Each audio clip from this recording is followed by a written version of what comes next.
အားလုံးပဲမင်္ဂလာပါရှင် Home Electronic ကနေကြိုဆိုပါရစေခုလိုမျိုးလေထုညဉ့်ညမ်းမှုတွေဖြစ်ပေါ်နေတဲ့ကာလမှာတက်ရွယ်ရနေတဲ့သူတွေကိုခံရတဲ့ကလေးငယ်တွေပြီးတော့အသက်ရှူလမ်းကြောင်းဆိုင်ရာတခြားသောယောဂခံစားနေရတဲ့သူတွေအတွက်အဆင်ပြေစေမယ့်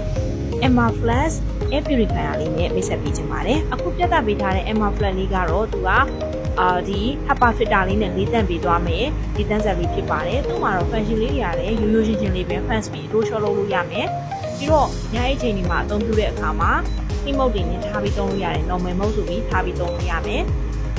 ဒါအပြင်ညဘက်ဒီမှာ timer ပေးထားပြီးတဲ့အသုံးပြုနိုင်အောင်လို့သူ့ရဲ့ timer ကဒီ